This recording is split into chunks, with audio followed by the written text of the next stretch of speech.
Thank you. And thank all of you for being here today.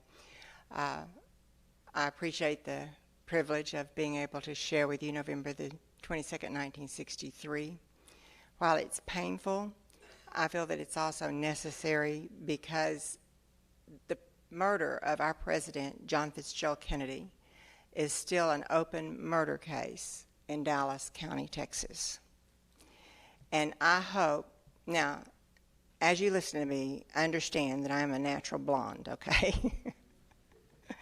And I still have hopes that two things are going to happen. One, that I'm someday, before I leave this world, I'm going to be able to see my film, which was confiscated on the 25th of November. And secondly, that I get to get on a witness stand and swear to tell the truth, the whole truth, and nothing but the truth, so help me God, and see justice done for the murder of our president. We are one nation under God, indivisible, for liberty and justice for all. And people, that does mean justice for presidents who are murdered in downtown Dallas, too. And if we don't fight for it,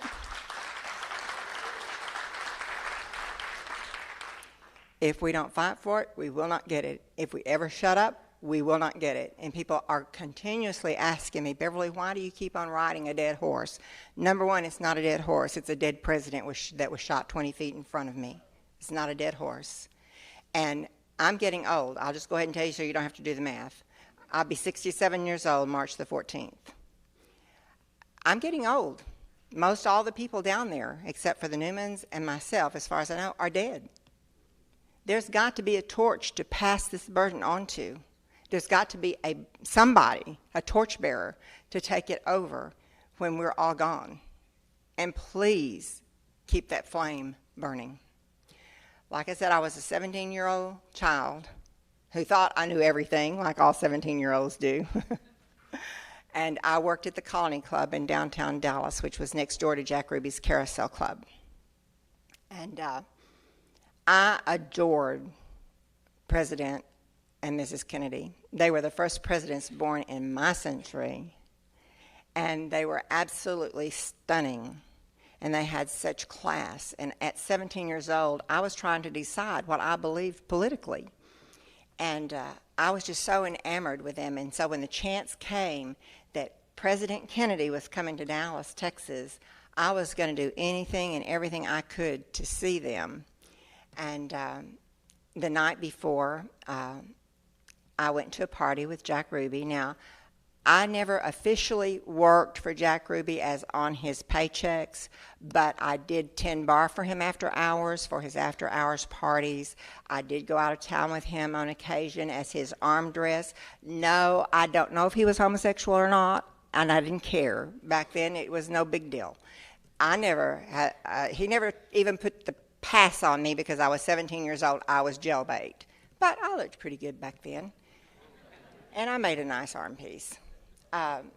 But the night before, I went to a party with Jack and met several interesting people, and maybe I'll talk about that later. And the next morning, I rode a cab from Fort Worth over to the parking lot next door to the Colony Club where we parked our cars by the month. And I got out and put on my walking shoes, and I got a bag out of the back of the car that still had my bikini in it from the summer. It was one of those straw bags. I know you ladies that are as old as I am and will remember those straw bags we used to put everything in. And then I realized it was chilly, so I put my coat on over the bag. And even through hypnotism, I can't remember when I took the bag off my arm, but that's neither here nor there. And I kept walking. I didn't intend to go to Dealey Plaza that day. I just wanted to get close enough to the president so that I could get pictures with my new camera.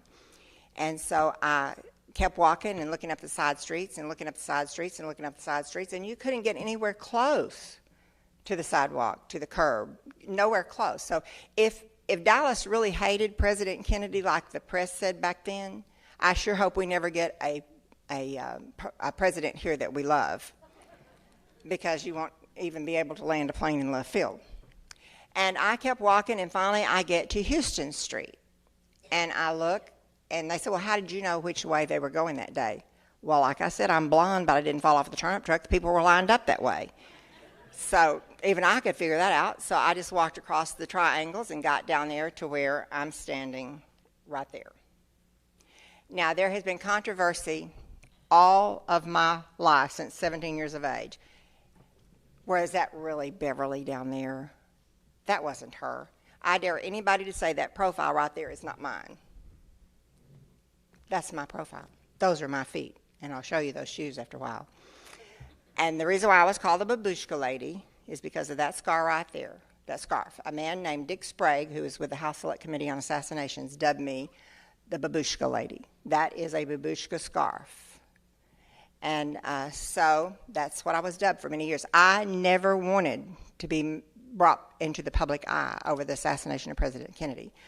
Number one, I was scared to death to do that. And I don't know if I have these on my PowerPoint or not, but I do have death threats, and I have a big thing here if y'all want to look at it after the presentation with lots of documents that we won't have time to go over tonight. And I was so excited that day. I had a brand new Yashica movie camera right there. And I was just, I can't tell you how thrilled I was. And I walked and walked and walked, and I got down there, and I went across there, and I got right up next to the curb. Wasn't anybody between me and the curb.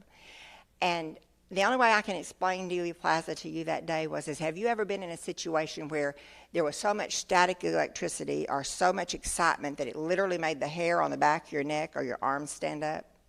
Well, that's the way it was in Dealey Plaza that day. And you could tell when the president was getting closer because the crowds got louder and louder and louder as he got closer. And then he turned off a main street and took a right onto Elm, and the crowd just went crazy. And then he gets to Elm Street and he makes a left. And shortly after he makes a left onto Main Street, there was a noise. And the noise went bang, bang, bang. And I remember thinking that day, who in the world, do you remember those poppers, you people that are over 50, that you just throw against the ground and they explode? Well, that's what I thought they had. And I thought, who in the world would let their children bring something like that down to a crowd like this? And then just as the president got past me, and let me go back. Just as he got past me, there was a ba-boom. And when that ba-boom happened, the whole back of President Kennedy's head went up, out, over the back. It looked like a bucket of blood had been thrown out the back of his head. I'm going to skip ahead for just a little bit now because I need to do that for myself. This was a picture taken of me by Jack Ruby at the Continental bus station as he walked me back to get back home when I was a child. And that was in the carousel. This was when I worked at Six Flags over Texas, the second year they were there. And I put these in here because that happens to be the dark wig I had on that day. And that'll become a little more interesting in a little bit. This is what I looked like back then. We'll go past that one. And this is my first husband, George Albert McGann, who was the alleged leader of the Dixie Mafia. I married him in '66. This is Larry Ronco Jr., the person who gave me the camera that I was using down there that day. And he was the manager of the Kodak exhibit at Six Flags. And this is another picture of Larry, or Lawrence Taylor Ronco, right there, me and another couple. And he had gone up to Rochester, New York, where he lived, and came back home. And when he came back home, he had this beautiful new camera for me. It was a Yashica movie camera. It was an experimental prototype camera. It took a square magazine. It was so experimental, I could not go down and drop my film off at the corner drugstore and get it back in a week. I had to mail it to Rochester, New York in a special envelope that he brought me. And it's so interesting when I do schools and stuff, the kids, one of the first questions they ask is, why didn't you look at the video? They just barely had movie cameras on. We didn't have videos.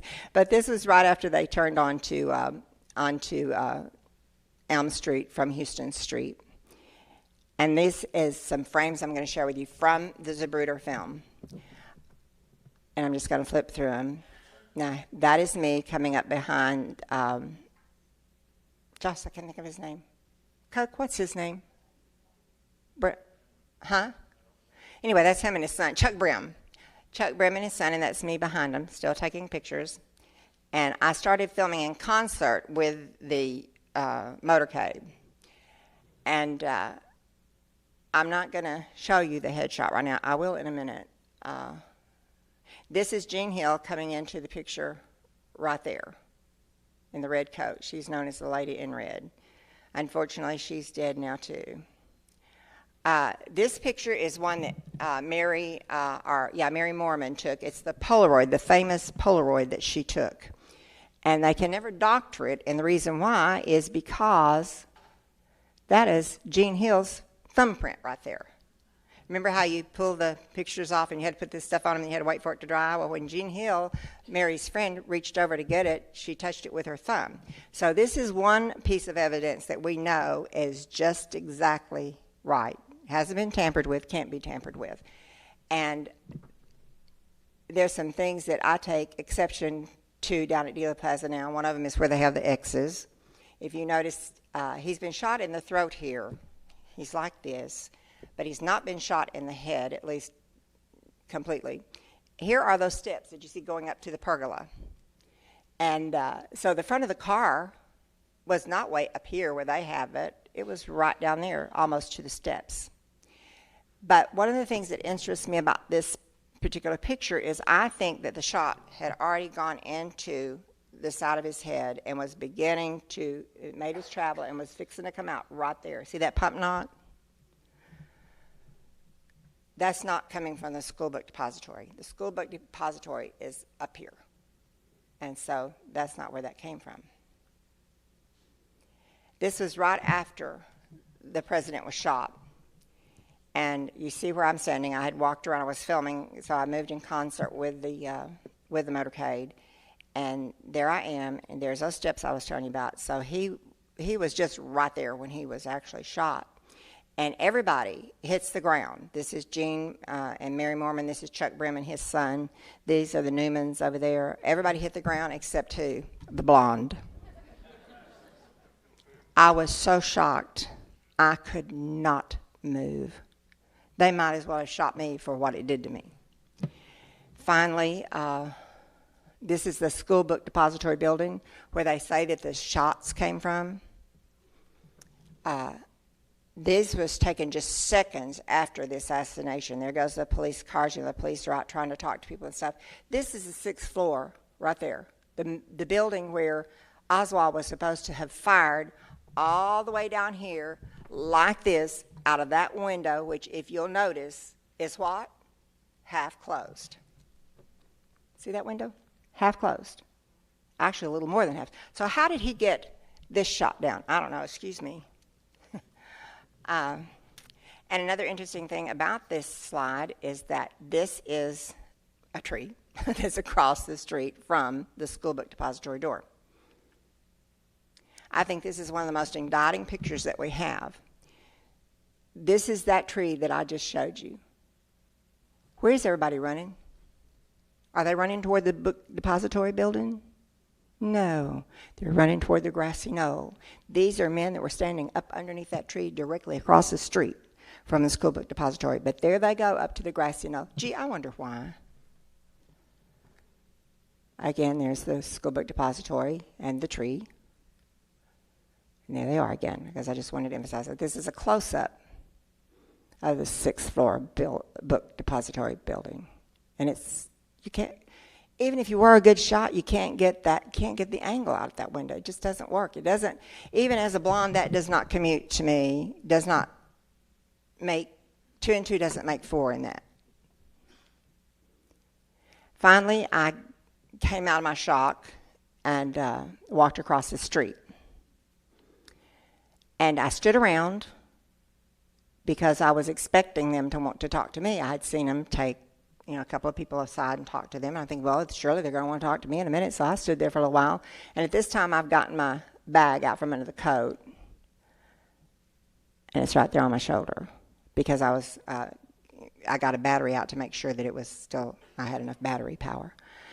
And I'm standing there and standing there and standing there, and I saw people that I knew. I saw a policeman named Roscoe White, who is married to Geneva White, who was the hostess for Jack Ruby. I know that's who I saw that day because I saw him every night as I went over the last show. We staggered our shows by the Theater Lounge, the Colony Club, and the Carousel Club, and we staggered the shows so the patrons could make all 3 shows. They could start here and wind up here and then go back over there for the next show. And I recognized him, and I made eye contact with him, and I knew that he knew who I was, even though I had on a black wig, because he was used to seeing me in red hair, pink hair, green hair, whatever I decided to put on that day. And I know that he recognized me. So at that point, I felt the liberty to leave Dealey Plaza because, you see, we had no way of knowing what had happened to the president. And in my gut of guts, I so hoped that it wasn't him that got shot, even though I knew it was. I didn't want it to be. So I get back to the garage, and I get in my car, and I drive down to 75, down Jackson to 75. And do y'all remember the old Holiday Inn that used to be down there in downtown, just out on 75? That was a one-story, one-level, old-timey motel. I got to that point when I heard the radio. My radio finally started working out of an old car, and it didn't work downtown. And I heard the news that my president had died. And I pulled over into that parking lot because I didn't trust myself to drive. I was crying so hard. And I don't know how long I stayed there and cried, but I got home, and my brother was sitting in the living room and cleaning his gun. And he looked at me just as point blank as he could, and he said, "I thought I might need this." That's all he said. I went back to my bedroom. I took some Tuinol sleeping pills and knocked myself out. I woke up and called my boss in time to tell him I wasn't coming to work that night at the Colony Club. He didn't like it. He says they were open that night, but I don't remember anybody being open in downtown on the 22nd, but I won't argue the point. It doesn't matter. I wasn't there. And the next day, and that afternoon, though, my mother had woke me up because she wanted to go down and see the flowers, and my mother didn't drive. She never did drive. And so I did take her down there that afternoon, and we took pictures, and I have those pictures if you want to see them. They're going to be printed in Robert Grodin's new book that's coming out hopefully in about 4 months. I've never given anybody the privilege of using those pictures before. And the next day, I was keeping myself drugged up, and the next day my mother woke me up again. She said, "I want to go down and see the flowers again." So I took my mother down there on Saturday to see the flowers, and or Sunday. And then I went back to bed. Saturday night when I went back to bed, I knocked myself out again with Tuinols, and I woke up on Sunday morning, and my husband, who's right down there in the red coat, stand up, Charles.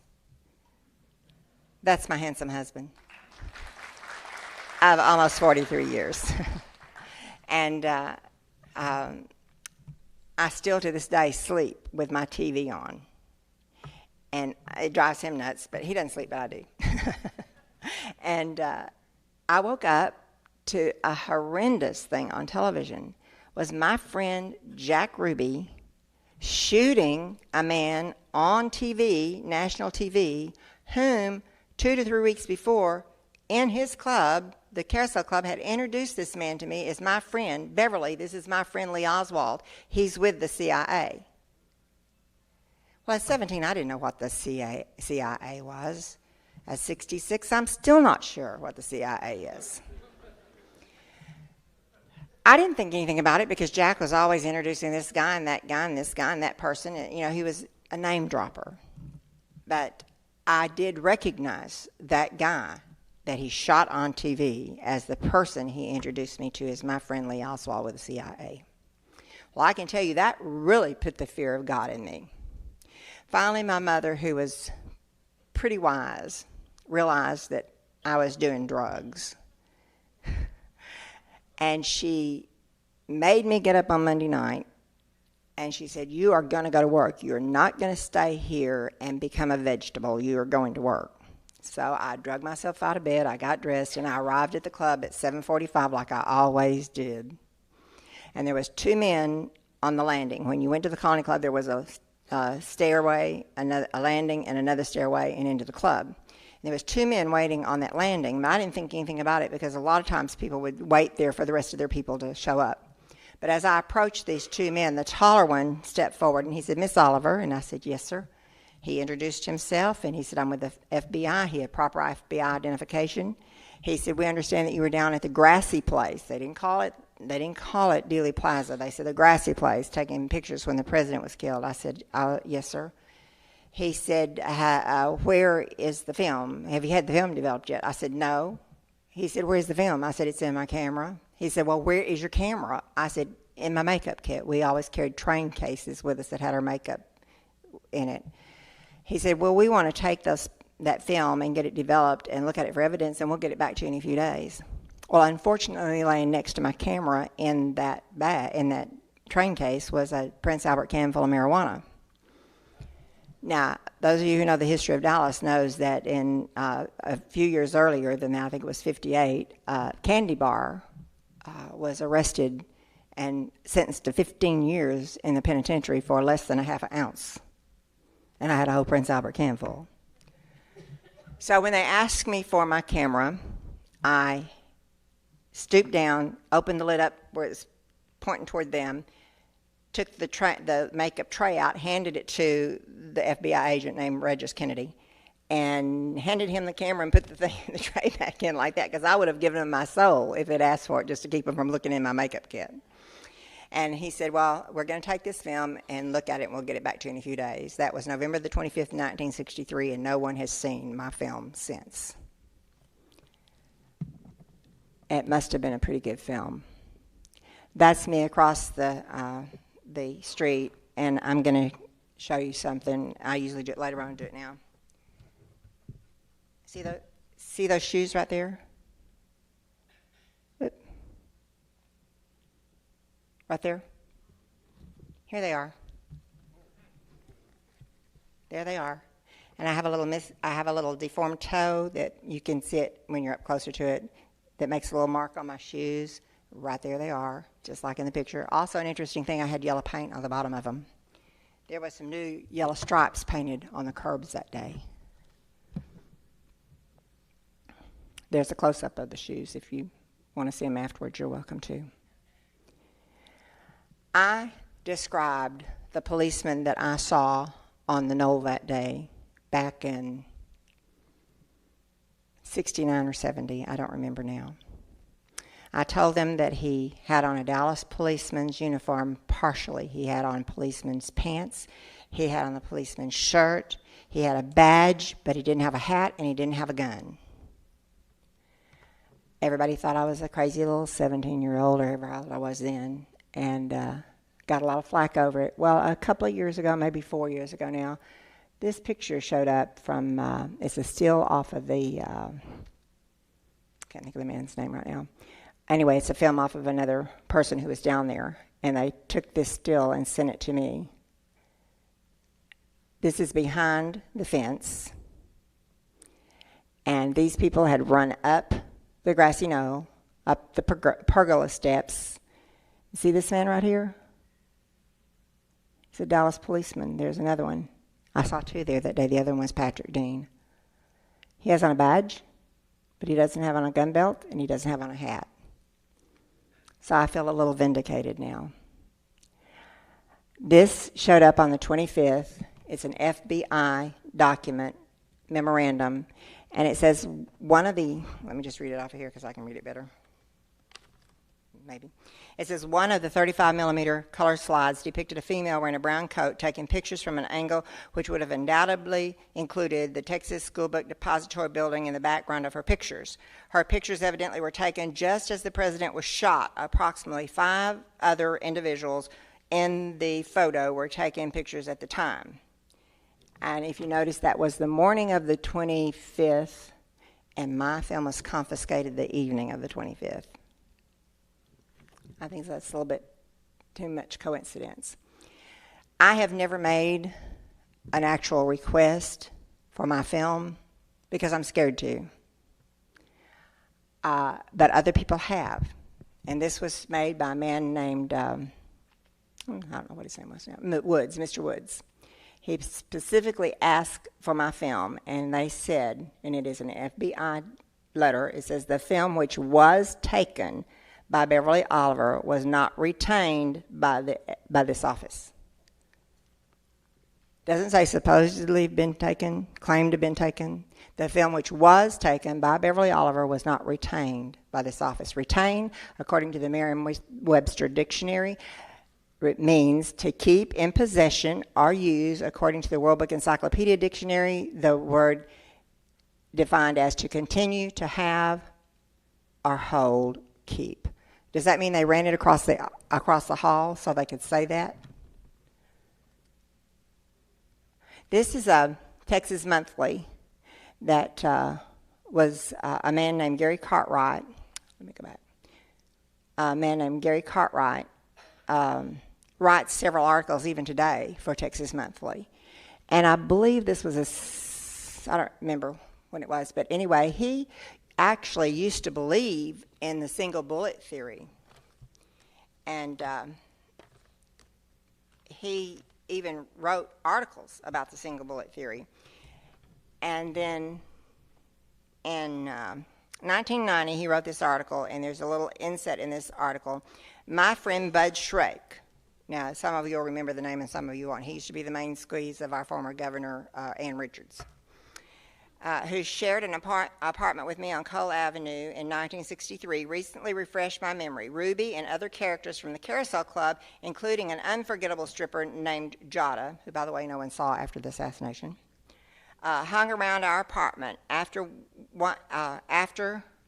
the assassination, Jada told us Ruby once introduced her to Lee Oswald at the Carousel Club. While they were having drinks, Beverly Oliver, a singer from next door Colony Club, stopped by and was also introduced. For some reason, I chose to forget Jada's story when I wrote about Ruby in 1975. Jada is dead now, but I phoned Beverly not long ago and asked her if she remembered. Sure do, she said. Ruby introduced him as my friend Lee Oswald, or Lee from the CIA.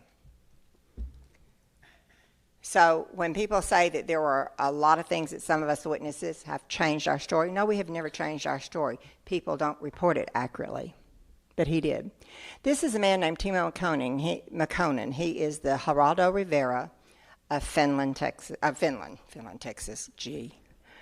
And in 1994, I think it was, he brought me out to Ranger, Texas, some photographs that he claims are from my film. I cannot vouch for his veracity, and he's had a major stroke now, but I want to share those pictures with you, and you can draw your own conclusions. This is Dealey Plaza. It's an air shop. A man named Orville Nix had a camera down there that day, too. Orville Nix was standing right here. The president was shot right here. And Orville Nix himself says that he did not get the headshot.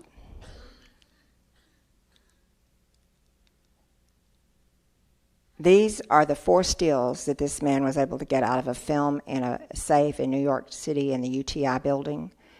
Another author told him how to get there and where they were and how to find them and what to do. He was to say that he was a foreign film company making a documentary on how to restore old films. Do you see anything right up there?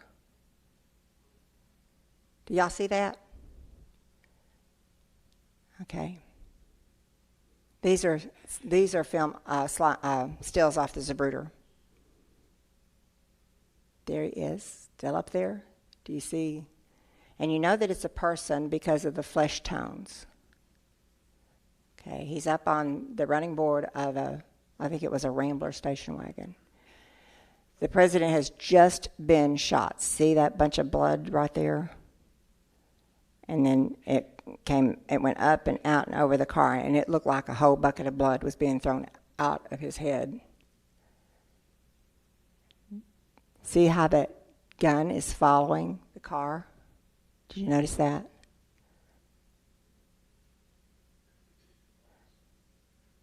And if you ever wondered what Mrs. Kennedy was doing crawling out the back of the car, she wasn't trying to get away. There was a piece of his skull on the back of the car that she got in her hand. And according to Clint Hill, her security man, she tried to put his head back together all the way to Parkland Hospital. The next slide that I'm going to show you is breathtaking. It is a digitized inch by inch piece of this right here that you're seeing.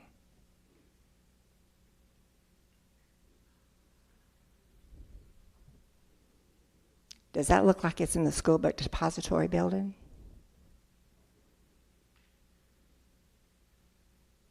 Amateur cameraman, Orville Nix. This standing is on the opposite side of the road to Abraham Zabruda. The remarkable thing about the Nix film is that without see, they're realizing saying it's the he Nix captured film, but the I showed you where gunman on Nix was camera. standing. And it's only with the latest image-enhancing techniques that we can reveal the previously undetected contents of his film. Clearly, the presidential limousine is in the foreground. Behind, the grassy knoll on which Zabruda is standing. And to the left of the monument, at the top of the knoll, a figure apparently in a firing position, close to an estate car. Comparisons with another amateur film shot seconds after the assassination reveal that the man and the car have gone. Amateur cameraman, Orville Nix. I'm just going to play one more time so you can see the end of it again. To Abraham Zabruda. The remarkable thing about the Nix film is that without realizing it, he'd captured the gunman on camera. And it's only with the latest image-enhancing techniques that we can reveal the previously undetected contents of his film. Clearly, the presidential limousine is in the foreground. Behind, the grassy knoll on which Zabruda is standing. And to the left of the monument, at the top of the knoll, a figure apparently in a firing position, close to an estate car. Comparisons with another amateur film shot seconds after the assassination reveal that the man and the car have gone. Now, I want to ask you a question, and I do want you to raise your hands. How many people in here have ever seen the Zabruda film? Raise your hand. Okay, for those of you who have not, we're going to play it.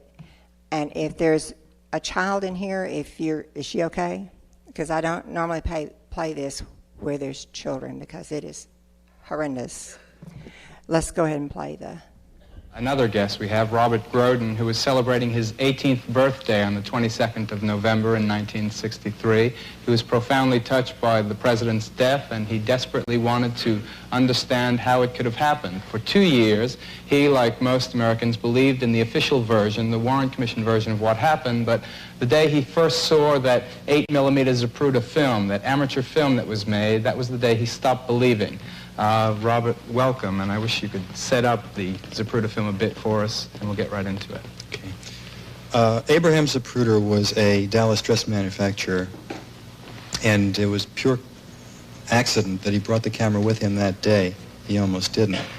And he was looking for a good vantage point, and he picked a point on Elm Street in Dealey Plaza in downtown Dallas. As the motorcade passed in front of him, he got what is frame for frame the most valuable historical document of all time. It's become very chic among television producers to put a disclaimer at the head of any film. The film you're about to see might be shocking, it might be horrifying, you might not want your kids to watch it. And I think the unfortunate net effect of that is to make more people watch it. Well, I'm telling you right straight out that if you are at all sensitive, if you're at all queasy, then don't watch this film. Just put on the late night movie because this is very heavy. It's the film shot by the Dallas dress manufacturer Abraham Zabruda, and it's the execution of President Kennedy. And Bob and Dick, would you please narrate what we're seeing as we show this film? This is commercial footage leading into Dealey Plaza. This is the car on Main Street. So this film was taken by actual newsmen. This was spliced together with the Abraham Zabruda film? Yes. All right, so this is the beginning of the motorcade. Okay, what you're seeing now is in slow motion so that you can grasp what is happening. This is a film taken by Marie Muchmore that leads into the Zabruda film. It's for time continuity. The president is waving to the crowd here. And Jacqueline Kennedy, of course, is sitting alongside him in the open car. Right. This is from Orville Nix's film. This is originally 8mm footage. And they're heading now toward Elm Street. They're on Houston Street now. They're going to make a left-hand turn. It's on the corner where they're going to make the turn there that the book depository was. Now, this is the Zabruda film. Okay, so the cars are coming along now into Dealey Plaza? Yes, these are the lead motorcycles of the motorcade. All right, now with the President and Mrs. Kennedy is also Governor Connolly. Right. Now, before he goes behind the sign, the President is waving to the crowd. When he comes out from behind the sign, he is shot, then Governor Connolly is shot. He's already been hit. He's already been hit. And now? And at the bottom of the screen, the headshot. That's the shot that blew off his head. It's the most horrifying thing I've ever seen in the movies. Now, the Warren Commission said that all of the shots were fired from behind by Lee Harvey Oswald, a lone assassin, firing at the President. And as you can see, clearly, the head is thrown violently backwards, completely consistent with the shot from the front, right. Now, this is an extreme blow-up of just the President from the film. All right. Coming out behind the sign, he's shot. He's hit from He's hit here. From the front, too. From the front. Now, Jackie doesn't realize what's happened yet. She goes to his aid. And now? He's hit Again, the violent backward motion. Totally consistent with 80% of the witnesses, which said the shot came from the grassy knoll in front and to the right. It's interesting to note how many people is running towards where most folks thought the shots came from. The head goes backwards in the next film from the other side of the street. Oh, God, that's awful. That's the most upsetting thing I've ever seen. We'll talk about it in a minute. How many of you believe that shot came from the 6th floor book depository building?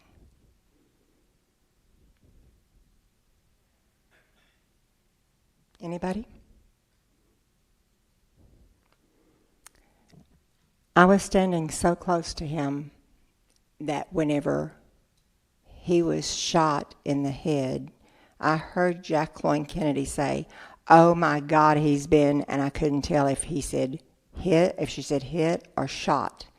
When he went forward, she pulled him forward, pushed him down with her elbow, and crawled out over the back of the car. That's the first time he went violently forward. She pulled him forward. And then, I didn't hear this, but we know from other library recordings that's been released from certain other presidents that Connolly said, "Oh my God, they're going to kill us all. They're going to kill us all." I'm going to try to speed this up a little bit because this just has to do with the verification of my film, and if you don't believe it was mine by now, you're never going to believe it. So I'm always asked why the president was killed. I don't know. I'm not a researcher. I'm just an eyewitness. And I don't know all the theories. I don't want to know all the theories because, like I said, someday I hope to get on a witness stand and swear to tell the truth, the whole truth, and nothing but the truth, so help me God. And I don't want what I saw to be adulterated with what Gene Hill saw or Mary Mormon or the Newmans or anybody. I want it to be my testimony. So when I go speak at symposiums, I don't go in and hear those other people talk. If it has anything to do with Dealey Plaza, now I've had the honor, and it is an honor, to be able to speak on symposiums with Dr. McClellan, who was the person who was at the head of Kennedy when his hand went in, and he said, "Oh my God, he doesn't have a brain." And he still has the shirt that he wore that day completely covered in Kennedy's blood. And I do count it a privilege to be able to hear him, but what I saw doesn't involve what he saw, and so I will go with him. But Kennedy had done several things that ticked a lot of people off.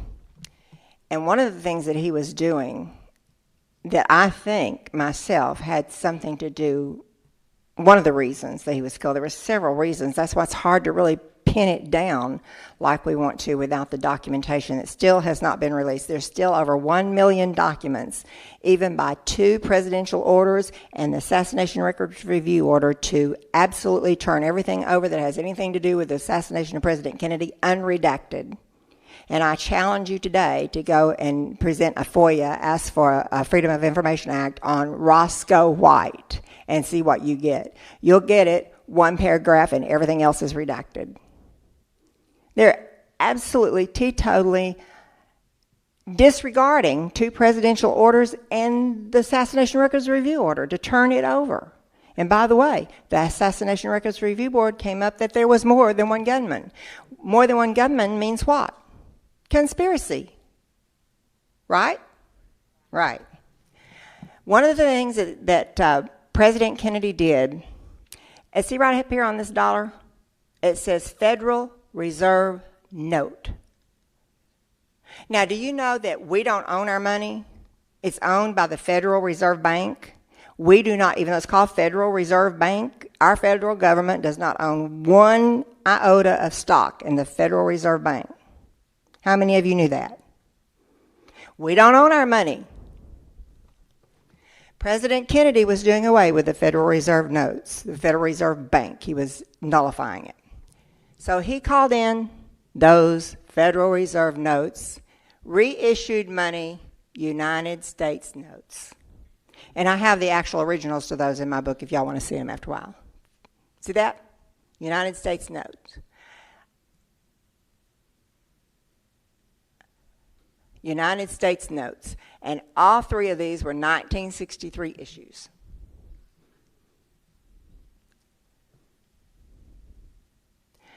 This was me when we were doing the book, and I actually got to go kneel on President Kennedy's grave and put flowers on it. They wouldn't let Coke or Charles or my daughter go. And that was a big honor for me. Now, one of the questions that particularly the young people ask me all the time is, what has the death of a president, be 50 years next year, 49 years ago, November the 22nd, what has it got to do with us today? When you go and get a loan on your car, who controls the interest rate? Federal Reserve. When you go buy a house, who controls the interest rates? Your credit card, who controls the interest rate?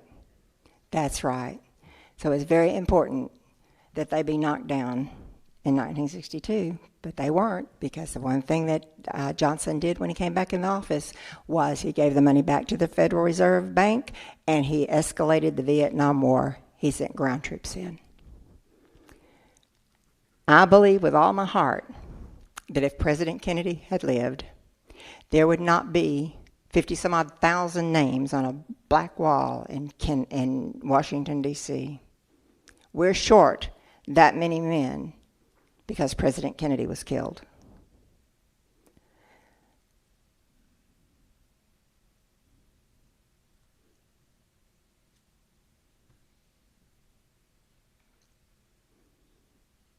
Do you think freedom is free?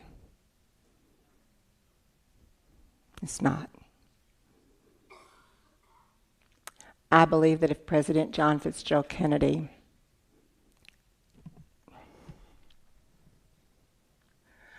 God bless America and protect all those fighting for us today. Our freedom is at stake. Everything that we believe in as a country is at stake.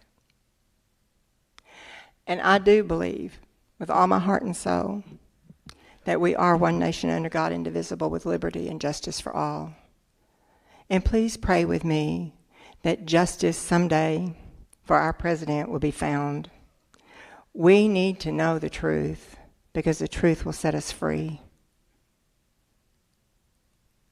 The truth shall set us free.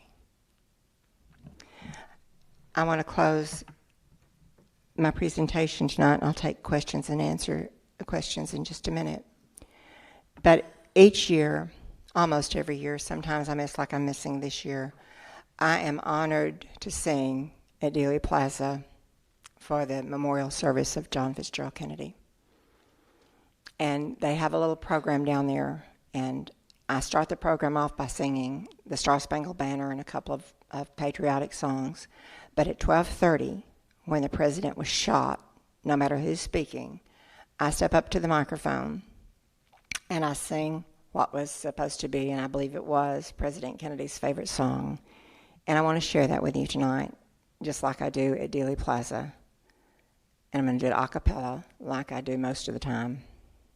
And if you've ever seen The Men Who Killed Kennedy, then you know what I'm going to sing. Amazing grace, how sweet the sound that saved a wretch like me.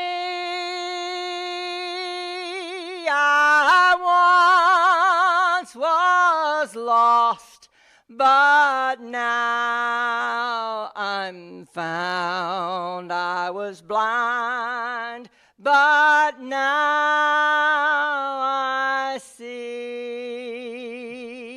Through many dangers, toils, and snares, I have already come. His grace hath brought me safe thus far. His grace will lead me on. When we've been there 10,000 years, bright shining as the sun, we've no less days to sing God's praise than when we first begun. Amazing grace.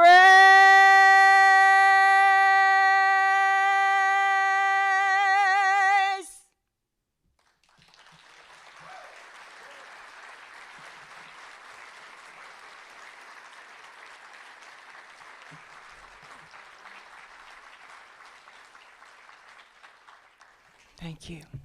There's just so much to tell. I always leave out something. Saturday night, I was, before the assassination, on the 21st, I was with Jack Ruby at the what? No, the club, at the Cabana, but what's the name of the club? Anyway, the big supper club there. Yeah, the Bon Vivant. Yeah, and then we were there for dancing and drinks, and there were several people there with us. One man's name was Lawrence Meyer, and for some reason Jack Ruby called him Mr. Meyer all night long. There's another guy that I was introduced to as Jack Lawrence, and we stayed for a little while. I was dancing with Jack Lawrence most of the time, so I don't know what the conversation was, but we get back to the table, and Jack says, Mr. Lawrence wants steak, so we're going to go out to the Egyptian Lounge, Campisi's Egyptian Lounge, because they did have the best steaks in Dallas back then. They still have pretty good steaks. And so we all went out there, and at one point in time, they got up and went to the office to make a phone call. They said they're calling somebody. Came back in, a few more gracious things were said, and we left, and we went back to the hotel. And it was close to midnight, so I went into the bathroom at the Cabana Hotel, changed my clothes to go to a party in Fort Worth that night. No, it was not at the Cellar. It was another party. It was a private party. And that's what I was doing in Fort Worth. And the next morning, I rode the cab back to Dallas and picked up my stuff and went down to Dealey Plaza. I'm from New Orleans. In New Orleans, the deal is Carlos Marcello. Yes. Put the head out, and he needed a patsy. That was Lee Harvey Oswald. And then the next day, you have to kill him, so we'll never hear this story again, or we'll kill you. But the deal is, Carlos Marcello promised John Kennedy and Robert Kennedy, since you're trying to deport me and do all these other things, I will kill both of you. Now, that's the story back in New Orleans. Yes, and I believe that the mob definitely had something to do with the assassination, but I don't believe they're the ones who pulled it off. I think that it had to be some type of military coup from somewhere. And don't get me wrong, I am very patriotic, and when I say the government, I don't mean the government, I mean rogue elements within the government. I still cry when the flag goes by. But Marcellus had a thing over his desk, a sign over his desk that said, the only way two people can keep a secret is if one of them is dead. Now, the man who took my film, his name was Regis Kennedy. He was an FBI agent. He was sent to Dallas on the 25th, the morning of the 25th, to be one of the field agents in Dallas investigating the assassination of President Kennedy. Regis Kennedy was also the FBI agent that they sent to New Orleans to investigate Carlos Marcellus, who went back to the government and told him, oh, he's just another tomato salesman. But I believe that Lee Harvey Oswald is exactly what he said he was. He was a patsy. And I do believe with all my heart that Jack Ruby shot him to shut him up. Can you tell them about the trip that you took with Ruby to New Orleans? Yes, that was, I'm going to say probably June or July, I don't remember exactly when, before the assassination. Jack asked me to go to New Orleans with him to the show bar. You'll remember where that is. And he was going to look for some new showgirls, and that's how Jada got down here. He hired Jada that week. And he was looking for an assistant manager for his club. And so wouldn't you expect, if you heard him say this, that he went to New Orleans to hire showgirls and to find an assistant manager for his club? And then about September, this weird-looking guy, I mean, there's no way, unless you see a picture of David Ferry, could anybody ever explain to you what he looked like. But if you saw the JFK movie, Joe Pesci didn't do a good job on the way he looked. Let me tell you, this guy was freaky looking. He had alopecia, so his hair was falling out, not just like here. It was just in chunks over his head. So his hair was all spiky, and back then spike cuts weren't in style. And he had no eyebrows, so he took like a coal pencil and drew his eyebrows in a half moon over his face. And he had a little beaky nose. I always said, when they asked me to describe him, I said he looked like a buzzard. And that's what he did. Well, this man starts showing up about September, and he would stand at the door. He would greet people. Back then, I don't know how many of you were from Dallas back then, but Dallas in 1963 was BYOB, which means bring your own bottle. We didn't have liquor by the drink until 2 or 3 years later. And we didn't have microwaves back then, but all the bars had little bar pizzas and those little ovens, little cabinet ovens that you stuck them in, broiled them, took them out, took them to the customers. He'd help himself to the pizzas. He would help himself to Jack's private selection. Now, Jack didn't drink, but he kept stuff there like scotch, mostly scotch. That's why I hated the Kennedys so bad, because I got a portion of his scotch. And this guy would go help himself to the liquor behind the bar like he owned the place. So did I have a right to believe he was an assistant manager? I thought he was. One last thing I want you to tell them is when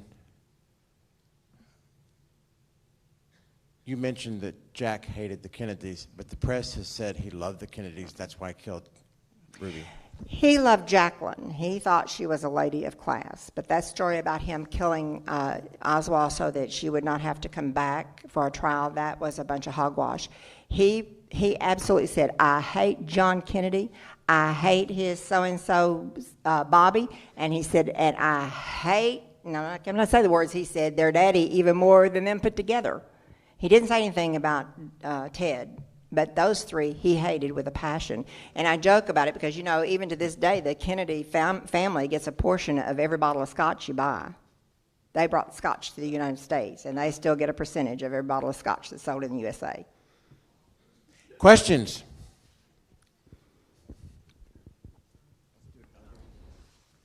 Well, I just want to say, if people are really interested in the Federal Reserve, there is a book called The Creature from Jekyll Island, which will give you the whole history of the Federal Reserve.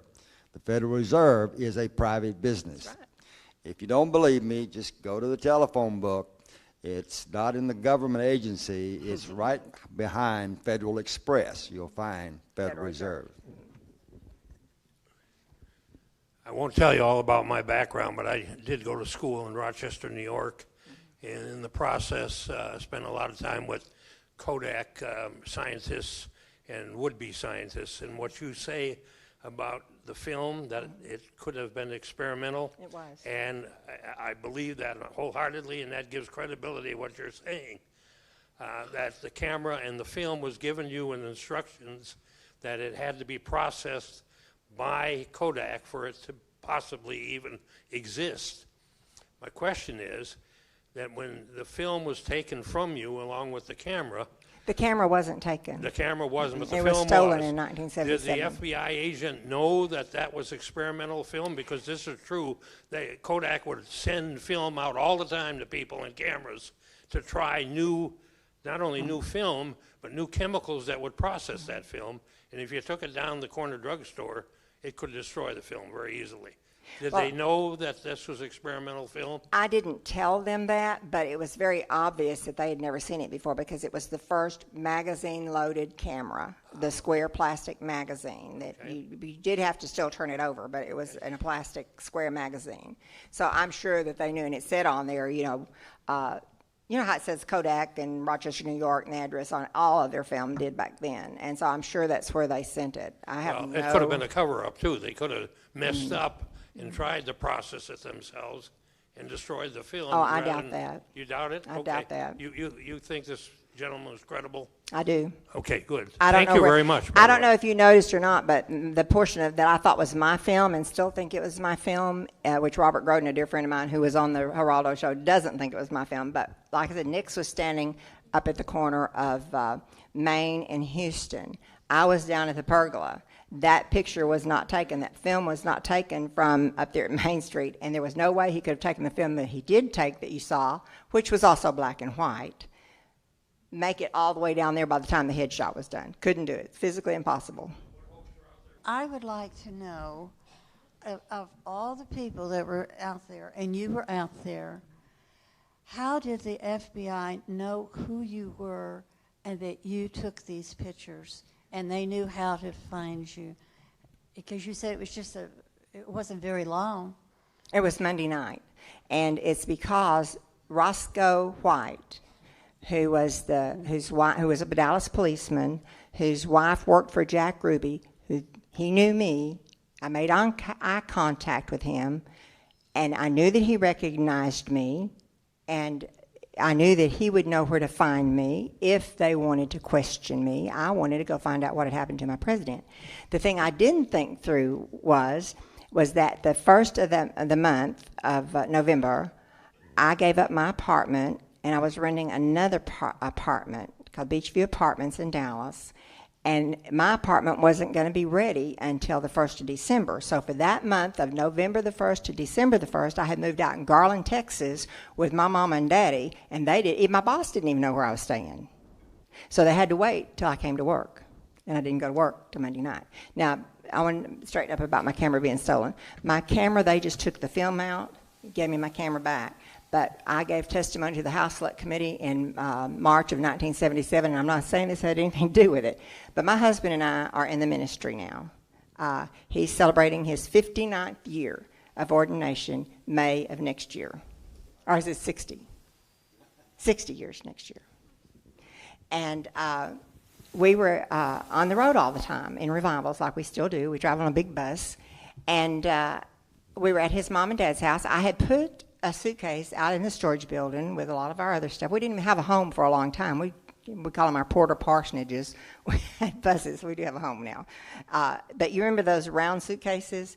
I put all my old pictures, that camera, and everything in that round suitcase. We got back home in May, and somebody had broken into that suitcase. We came back home because our little boy died on the road. And I went out there to get that suitcase, and it was gone. And the strange thing is, out of everything, that whole set of Samsonite luggage was there. That was the only one missing. So whether that had anything to do with it, I don't know. Yes, ma'am. I sure appreciate hearing everything you've had. Thank you. Real interested. But one of the critical things I've always wondered about, and since you were there as an eyewitness, could you tell us to the best of your ability exactly how many shots you heard? You know, I couldn't for a long time because I was in such shock. And I did wipe a lot of things, and there's a lot of things that have come back to my memory over the years that I will not share, because every time I have finished something like a thought and it finally comes together and I ever told anybody, I was accused of changing my story. So what I know is staying with me. But I went under hypnosis. Coke was the witness with the president of the Texas Board of Hypnotists here in Dallas. And did we go 2 sessions, Coke? Was it 2 sessions?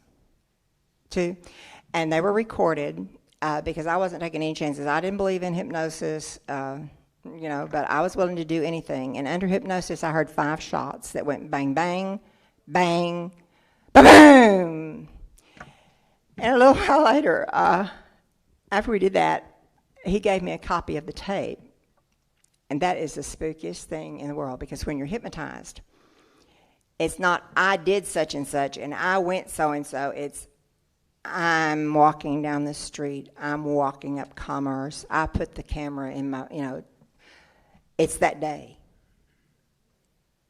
And at one point, became so hysterical that he had to pull me up above the crowd and look down on the situation. And what they were really trying to do is see if in my peripheral memory, if there was something there that wasn't in my conscious mind. Do you have any view of Roscoe White's involvement in the assassination or opinion on that? Would you repeat that, please? Do you have any input or view of Roscoe White's involvement in the assassination? As it has turned out, Roscoe White is was a CIA agent. He died in 1977, I think it was, of a very suspicious circumstance because they had called and ordered him to go do something else, and he refused. He had become a Christian, and he said, I'm not going to do it. And so his wife gets a phone call. He says, whoever it was said, either your husband goes and does it, or he won't live to see the sunrise again. The next day, he went to lunch. He was working out in his in a little shop behind his house with a acetylene torch. And he went to lunch, and when he came back, he said, and the reason why I know this is because we're friends with his pastor. And he has 60-some-odd hours of counseling with Roscoe and his wife, Geneva. And he told his pastor that he saw a man leaving the area with a suitcase or with a briefcase, but he didn't think anything about it. He went in and lit up his torch, and it blew up. They thought it would kill him immediately, but he lived 2 weeks, long enough to give a deathbed confession to his pastor. It appeared that the man on the grassy knoll was in a shooting position. Was it ever determined that he actually held a weapon? I showed you the blow-up, right, the inch by inch. It didn't show a clear picture of a rifle or a sawed-off shotgun or whatever. Yeah, it does, and they've identified it as a German Mauser assassin pistol. And the pistol had a handle that came out like this and became a rifle. And if you remember the testimony of the deaf-mute Ed Hoffman, he said, of course he didn't say because he was deaf, but he signed and about how they broke the gun down and put it in the trunk. That's what that gun did. It broke down and went in the trunk. I just wanted to collaborate your number of shots because I was there on Main Street that day, about at the cross street, just down below Neiman's. Just below what? Excuse me? Just below what? Just down below Neiman's, right about, I guess the cross street, it would be what, Ackerd? There, yeah. Mm-hmm. And the crowd, it was very crowded on both sides. And there was a guy driving a Cadillac up and down the street. It had Joe's Pond. Yeah, you know what I'm talking about? Yes, I do. So after the parade went by and after the president went by, we heard the shots, and I heard it just like you. I heard bam, bam, really fast, and then a slight space, then another one, and then a moment later, I mean just seconds later, there was this huge one, but it could have been two, could have been one, but they were so close and they were louder. Mm-hmm. But I thought, and we thought, that Joe's pawn shop had a flat or a blowout or something, and that's what was causing the noise. And it wasn't until, of course, the crowd rumbled up, that he had been shot. So you did hear, or I'm glad to hear you say that because I'd always heard, in my mind, I've lived it over and over again, and the number of shots. And when you said it tonight, it made me feel a lot better to know that I wasn't alone in this. Well, that's what I heard. And there's still argument about whether the boom boom was one shot or two shots or echoes, but it was definitely two sounds. Thank you, Beverly, for what you've shared tonight. I wanted to ask you, when you say that the documents have been requested, who has the power to keep those things from the public? What is this, a person? Is this excuse my ignorance, but I don't know how they can keep that from the public. I don't understand that. They have it locked up. Whoever they are has it locked up. It was 75 years, I think, from the day of the assassination. And, of course, none of us are going to be alive when they are released. And then the people who are left, unless we find somebody to pass the torch to, are not going to care. Ms. Oliver, great presentation. Thank I you. am stunned by the photograph of this individual with the weapon. That, if you're looking at that, we've seen this stuff for 49 years. My question is, one, why haven't we seen that before?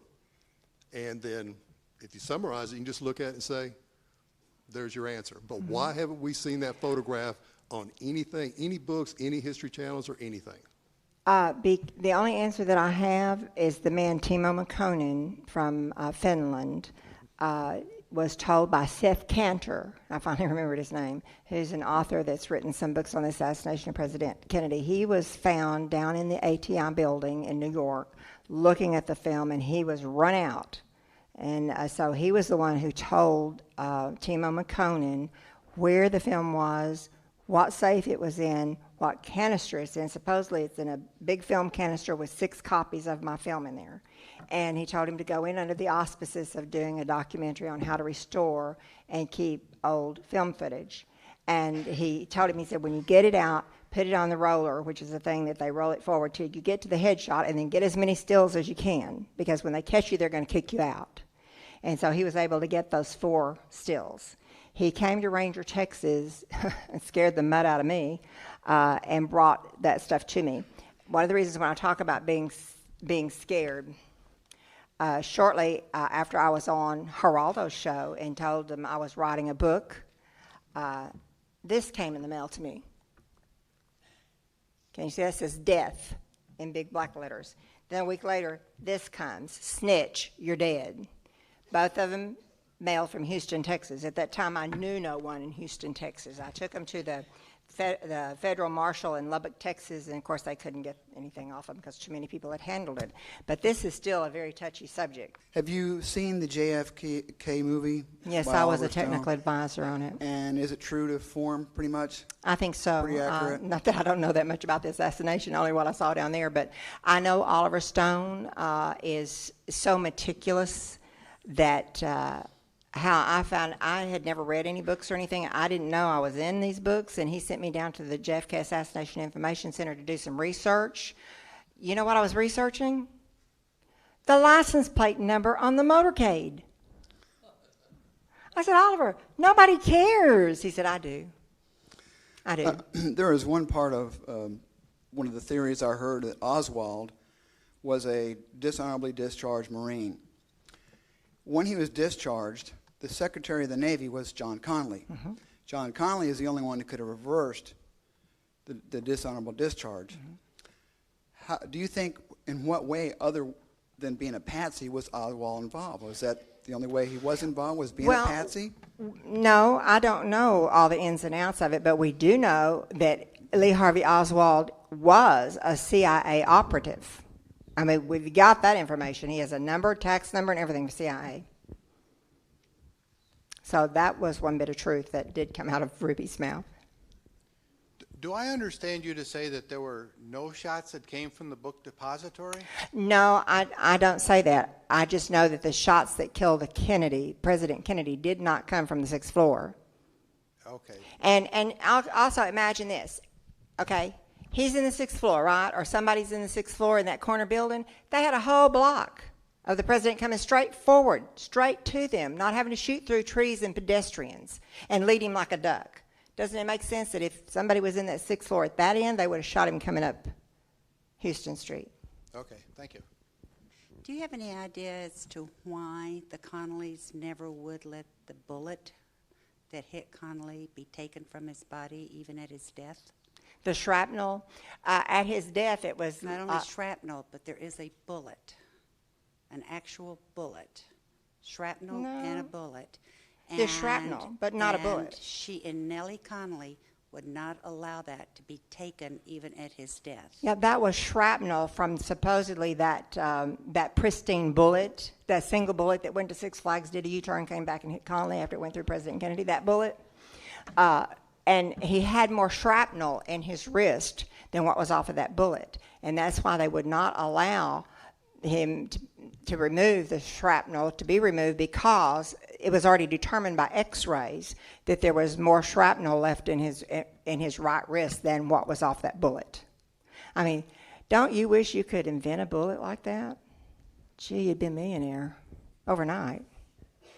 Just over a week ago, I heard Jim Lavelle, who was handcuffed to Oswald, say that for months and weeks he investigated, and he saw no connection whatsoever that Oswald and Ruby knew each other. What is your take on that? I've heard your testimony. Give me your Well, Jim and I opinion. are very good friends, and for a long time, I took him to lunch once a month. I haven't, for the last several months, ever since he had his accident, lost his eye.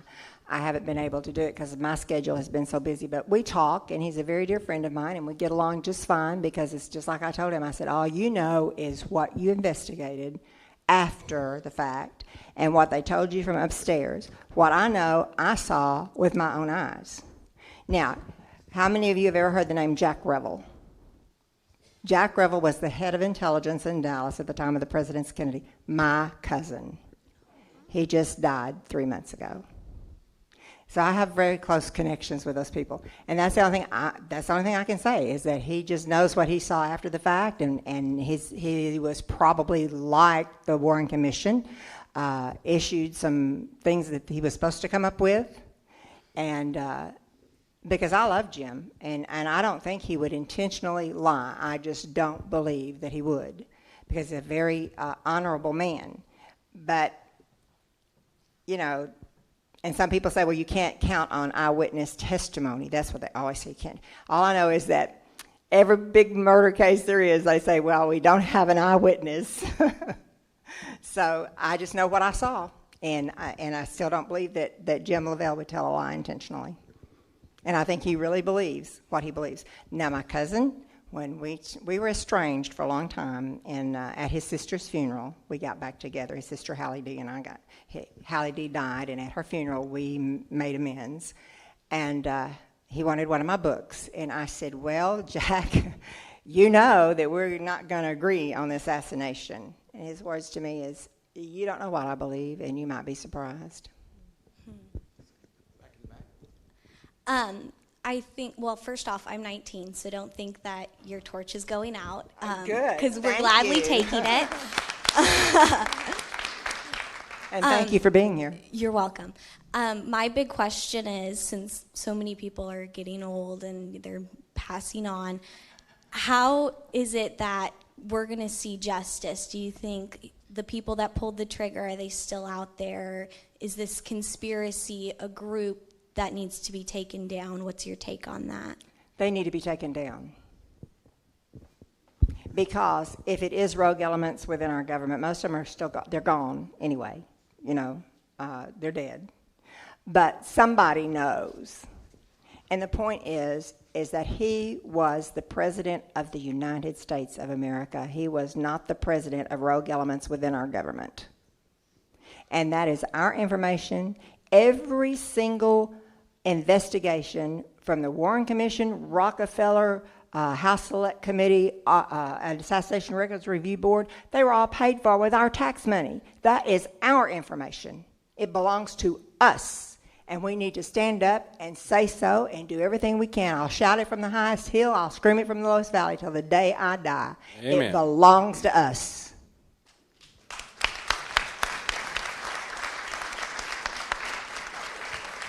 And the only way they'll shut me up is with a bullet. Did the Dallas Police Department do their own investigation of the murder, and were you ever contacted by them? Oh, no. Mm-mm. No? But they did to the extent they were allowed to. And did you ever speak in front of the Warren Commission? No, but I did give testimony to the Assassination Records Review Board and the AARB. Mm-hmm. The Warren Commission didn't want to talk to witnesses who believed the shots came from the grassy knoll and who would not change their testimony.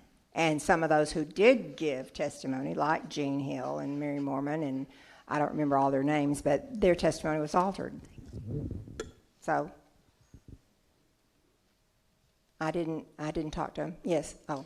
You talk about these documents that you have requested to get copies of or to be seen. Who has the documents and these films? What entity, government agency, individual? Who do you believe has possession The of archives. The archives has most of the records that we want but can't get. They're locked in a special vault, I guess. I don't know. The National Archives. But it's Washington, D.C. You get it by requesting a FOIA, which is a Freedom of Information Act. And with that FOIA request, they're supposed to release it, but they don't. So how would one follow up on that? We do.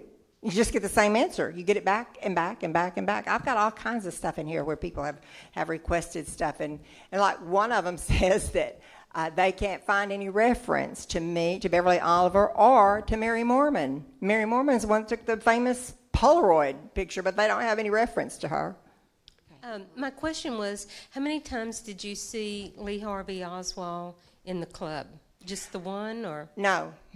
No, I saw him. That was the first night that I actually was introduced to him. Then I saw him a couple of times at after-hours parties, and then I was there the night, which I wish I had. I might have to get a copy of that from her. Geraldo Rivera also interviewed Wally Weston. Shoemaker was his real last name, and he was the MC at the Carousel Club. And one night, I walked in, it's the last show, and the stand-up comedian, Wally Weston, was doing his stand-up comedian part. And this Lee Harvey Oswald in the back of the room stood up and he said, "I think you're an effing communist," which back in the 60s, that's the worst thing you could call somebody here in America, was a communist. And Wally said, "What did you say?" He said, "I think you're an effing communist," except he said the word. And Wally just put his mic down and put his hand down on the floor and hopped off there and went back there, and he was an amateur boxer. And he drew back and cold-cocked him right in the face. And then Jack Ruby came over there and shook him, and he pushed him down the stairs, and he said, "I told you, you little SOB, don't you come back in this club anymore." Of course, he was back again, but that was an incident that was actually brought out on national television when Wally gave his testimony. And I happened to be in there that night.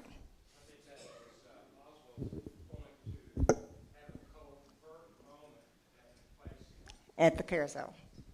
How did you? The 4 stills that were brought to you, I believe, by Timo McConan. Who's talking? I can't find you. Sorry. Okay. Yeah. So those 4 stills, have you published those? Are they in your book, or are they published anywhere? No. Oh. No. Mm-mm. Okay. And I have the originals that he actually brought me, if you'd like to see it afterwards. Thank you. And I just wanted to pass on something that I came across today. There's an excellent series on the History Channel referred to, The Man Who Killed Kennedy. Yes. And Nigel Turner. Yes. And when I ordered that set, it has 6 episodes. Mm-hmm. And I thought that's all there was. A couple days ago, someone handed me 2 or 3 more episodes. One called Smoking Guns, about irregularities in the Secret Service. Another called Love Story, about the story of Judith Very Baker, mm-hmm. Oswald's girlfriend. And the last one, Guilty Men, which it has quite a bit of information, a surprising amount of information about Texas politics. And it even mentions that party at, I believe, Clint Murchison's mansion. Yes. And quite a few people, believable witnesses on camera, testify as to some of the people there. So I would just recommend to people, seek out these missing episodes. I don't know you why can't the History get the Channel, third one anymore. That's amazing, though. The third one has History been Channel. blocked. How and could barred. the History Channel do that? Because I can tell you why. Go ahead and tell her why. Tell him. Mrs. Johnson put a stop to it. Who's got the microphone and who's saying that? Oh, you said, okay, she did what? Yes, that's what I heard. And Nigel's a very good friend of mine, and he came to my daughter's wedding in 2002 and sat on the couch in the suite that night after the wedding and told us about it, and he's been in hiding ever since, as far as I know. Doesn't return my calls, doesn't return my letters. I can't find anybody that's heard from him. We were good friends. Hi, I just wanted to tell you had a fabulous voice. Thank you for singing. Thank you. I just wanted to ask you about your singing career, how that started, and how long you have been a performer. I sang my first song in public when I was 3 years old at the First Assembly of God Church in Garland, Texas. Now, back then, Assembly of God people didn't believe in wearing makeup and watching TV. You couldn't have a TV. They're not like that anymore. And but my babysitter had a TV, and we were very poor growing up. I mean, I didn't have an inside bathroom until I was 12 years old. And there was these beautiful ladies that would sit on the piano with feathers in their hair and these pretty clothes on singing, and they were called saloon singers.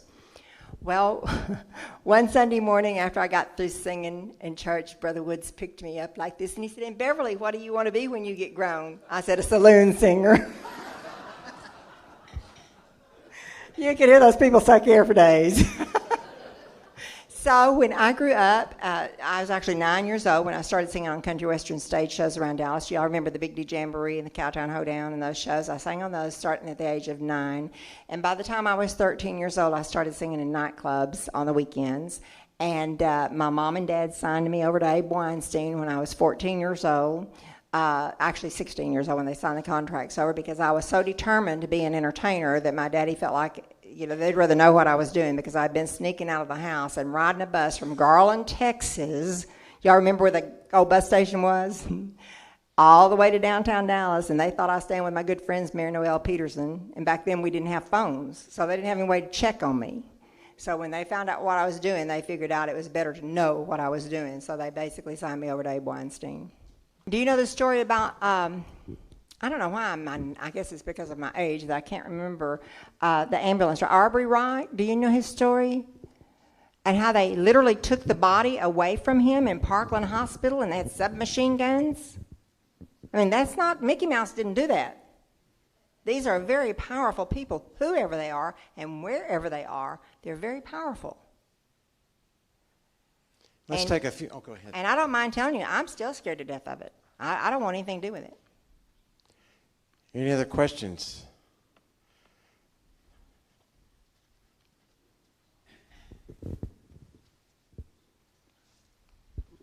I was just always curious, as powerful as the Kennedys are and Ted Kennedy was, why, if there was a conspiracy, they weren't able to get the information. Bobby was killed. Joe died. And one word about Ted, capituated. Pardon? Well, Caroline doesn't know. And would you want to know? I mean, someday her mother's tapes are going to come out, long before this is going to come out, and maybe she'll know then. But I wouldn't want to open it up if I were a Kennedy child. We had a friend, I'm not going to mention her name, she was a Kennedy. She was a second cousin to Jack Kennedy. And she was coming down here in Dallas on the 22nd with some of the symposiums and giving her thoughts. She was so much like Jack, it was scary. She could write a speech that'd knock your socks off like that. All you'd have to just walk up and say, "I want you to speak in 5 minutes," and she'd have a speech like that that'd just blow your socks off. And after about 3 years of coming down here, they put a stop to it. Down here again. Yes. On your first of your presentation, you had 4 quick snapshots. About the second slide that you showed when you were younger. Yeah. And you ran over them pretty quickly. Oh, no, you're not going to see that one. Yeah, well, you ran over one of them pretty quickly. I heard Dixie Mafia in there. Could you elaborate a little on that? Oh, yeah. In 1966, I married a man named George Albert McGann. And George Albert McGann, according to Captain McCarran of the Dallas Police Station, was the leader of the Dixie Mafia. And the Dixie Mafia was also what they call crossroaders. That was the first beginning of the Mafia that was not really Costa Nostra. They weren't Italian. Thugs. Thugs. We were married 4.5 years, and he was assassinated, shot in the back 4 times, in the abdomen once, in a gangland slaying in Lubbock, Texas. So why do you think Jack Ruby killed Lee Harvey Oswald, and how was he able to get all the way down in that garage up to the guy like that without the police being involved? Well, Maybe I shouldn't have said that. You just kind of answered your own question. He shot him to shut him up. On whose order? I don't know. Don't know if it's the government's, if it was the mob. That's the whole thing about this. I can answer that question. All the policemen were customers at Ruby's Lounge. But they were also customers at the Carousel Club, at the Carousel. Colony Club, and at the Theater Lounge. I mean, they let them in free to watch the strip shows, and they had coffee cups. I don't know if it's coffee in there or not. Oh, I've got to answer this question too. I'm disappointed nobody asked it. Usually the first question when I speak to kids is, were you a stripper? I tell them, well, I'm going to be honest with you. I tried it once, and the men in the crowd started yelling, put it back on! So I knew I better stick to singing. Ruby used to give the policemen cards, free drinks and free entrance. But their drinks were always in a coffee cup. Always. Always. I want to ask you something later, but one thing I had heard, right here. Where? One thing I had heard was that people were saying that Jack Ruby had his dog with him when he went up there, and a lot of people have said that he didn't really plan, that was just something that but because they said he wouldn't have had his dog and left his dog in the truck. And He took his dog with him and left the dog in the car because then he knew somebody would find Sheba and take care of her. Now, the little dancer, little Lynn, that he supposedly was downtown wiring money to, that y'all have all heard for years and years and years she was dead, she died 2 years ago now. Her son, Michael, called me. We found her in 1990, and then this weird guy found her too and pushed her back underground. But that was all a set-up deal. That was planned long ahead that he would go downtown and wire money to Lynn. Her name is Carlin's, her last name. I'm going to ask the last question. What is your thinking of when Johnny Rosselli was found cut up in a barrel, and then also the guy who was supposed to testify before the Senate committee the next day and had an airplane ticket to go to Washington, and he was gunned down in his apartment?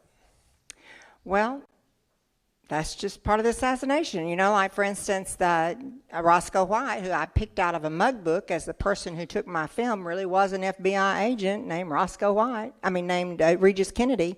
And 6 weeks before he was to go before the House, or the House Select Committee on Assassinations and give testimony about my film, that's what he was being called before the committee for, he died.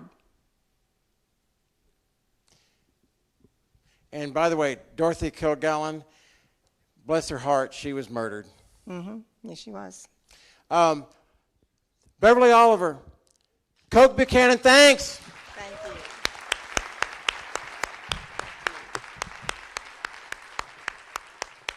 Thank you, and let's keep the torch burning. Don't ever let the flame die.